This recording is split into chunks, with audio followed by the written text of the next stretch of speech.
Hi, everybody. Today we're going to address chapter 4 in our textbook, and the topic of today's conversation is going to be lead sentences, how to write effective leads.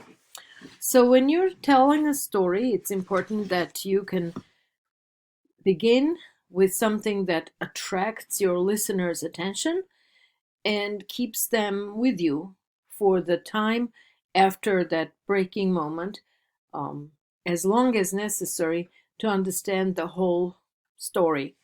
The first part of a story is called the lead. In journalism, it is spelled LEDE instead of LEAD because the second version, the lead, as LEAD, seems very similar to lead in its spelling. And lead was used in newspaper printing as the material for the typecast.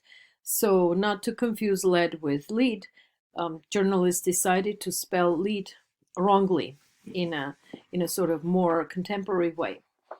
So, what kinds of leads exist in the broadcast industry, in the video news, in the television news? There is the first one that comes to my mind is, of course, the same as the textbook list. It's breaking news. When you have to tell someone that something has happened, and I forget which author it was who quoted a story when a boy runs up home to tell his family that their uncle has drowned in the lake. So, without a preamble, the boy has to deliver the news with all the detail that matters at the moment for that first sentence. Mm. Uncle Charles drowned in the lake an hour ago and now he's dead. Or something, something that captures the essence without unnecessary detail, but with all the detail that matters in the moment. When did it happen? Where did it happen? What happened?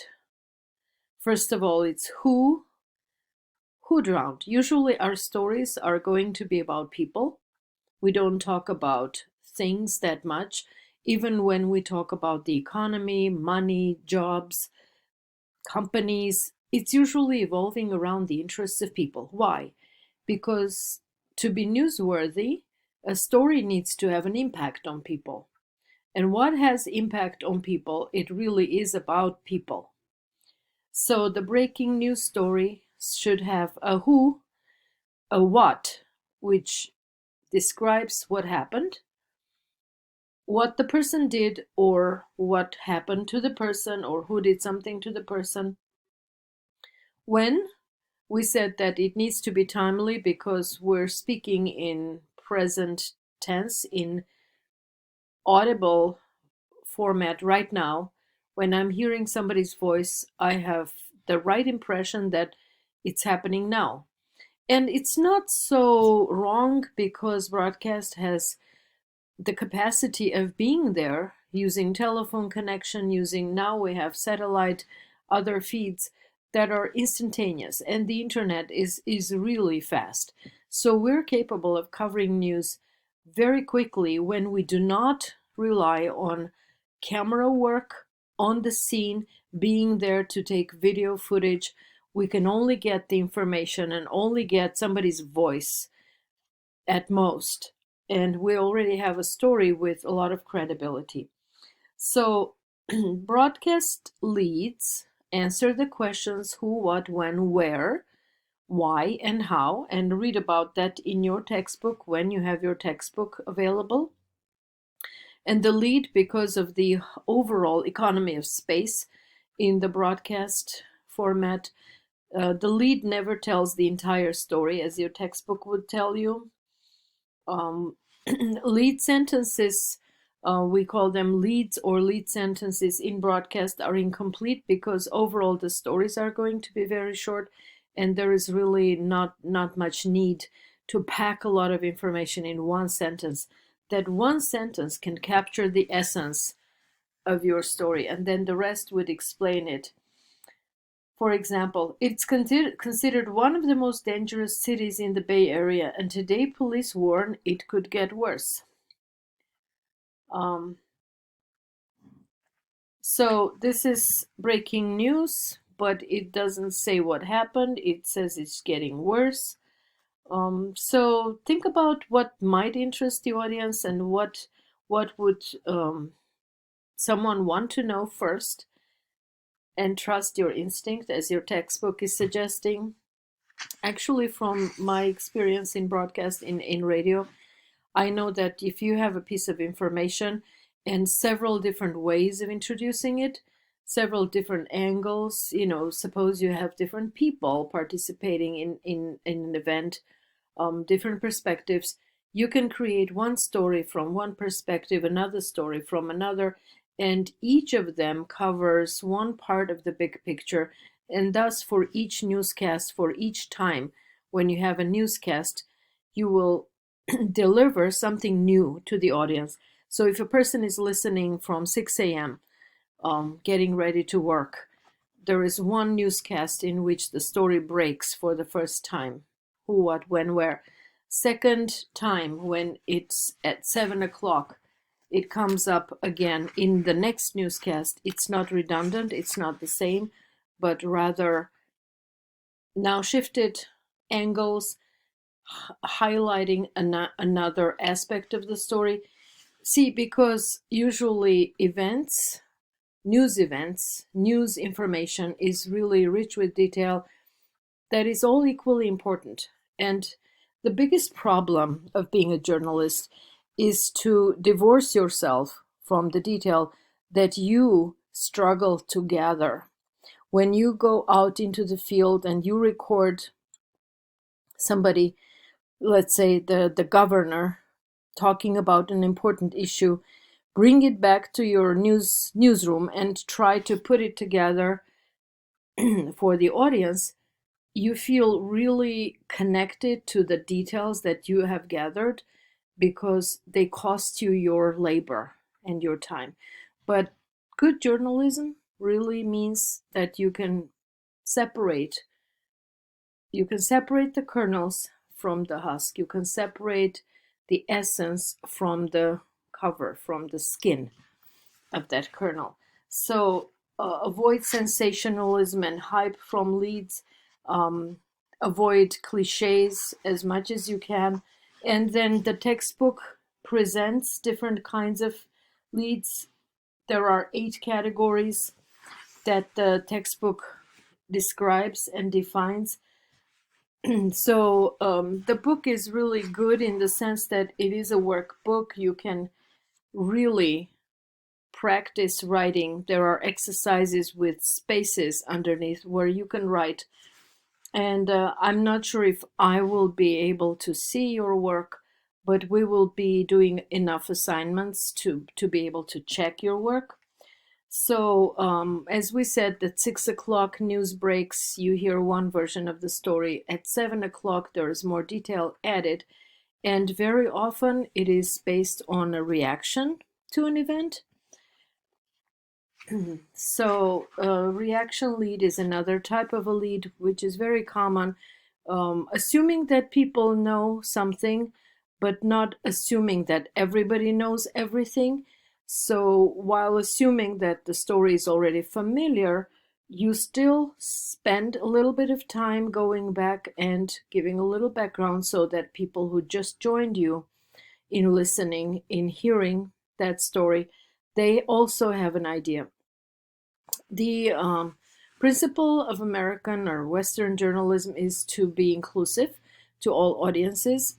In other words, it's not only for people who are privy to something, it's not only people who are aware or informed or care enough to stay informed.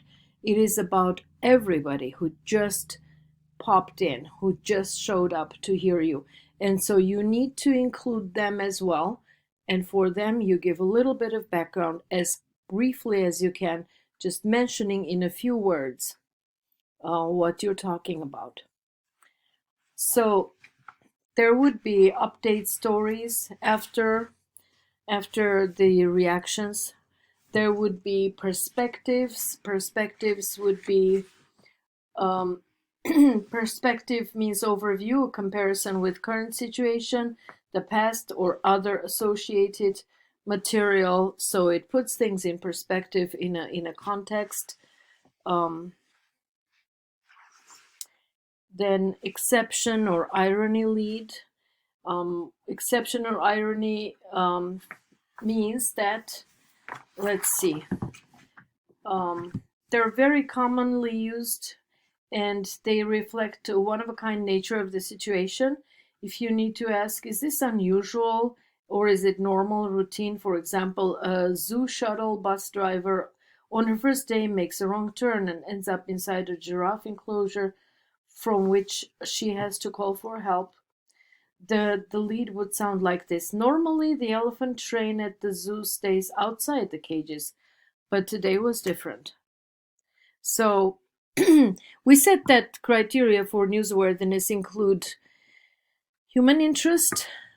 Well, of course, at the beginning it was impact, timeliness, proximity, prominence, human interest, we said, but also uniqueness. Something being unique makes it interesting and newsworthy, something unusual. And so if the zoo bus ends up in a cage, then it's different and it's an irony lead. Normally, pigs live outside, but in Mar Vista Estates, Luan Melton shares her suburban home with her pot-bellied companion, Porky. Well, it's not as unusual right now as it was some years ago, and nowadays people keep all kinds of pets. Segue leads. Segue leads is a term describing the transition interval between two pieces, usually songs. A segue lead would be connecting one story with another. Let's say you ended this zoo story and then you're going to talk about other animals. You can build a segue and your selection of stories, their order in the newscast would be decided by their connections, but by their contexts. Say an animal story following an animal story makes good sense, but you shouldn't repeat yourself. These two better be important enough. And so you segue from one story to another, building a bridge. Okay. Feature leads are more elaborate. For feature stories, you have leads that only give you a little glimpse, not the whole essence. Jam leads and rhetorical question leads, which we don't want to use. We don't want any kind of question in our writing. So jammed would be full of information, and you will actually try to avoid those kinds of leads.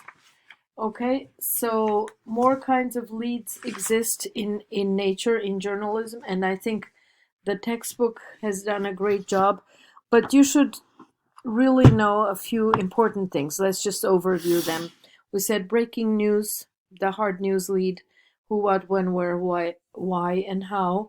The follow-up lead, the reaction, it's spelled reacts, REAX, abbreviated, reaction, follow-up, irony, segue, and the rest, I think you can just make up. The textbook says 8 types of leads. I would encourage you to learn them and to learn how to avoid making your leads too heavy, too long, or why we avoid rhetorical questions or questions in general. My answer in my journalism classes is, and please remember this, no questions, because our job is to give answers. We're here to talk to our audiences and give them affirmative information. We're not here to ask a question and hear it back. And we're not here to pretend that we don't know what's happening. We pretend we know what's happening. Thank you and talk to you again soon.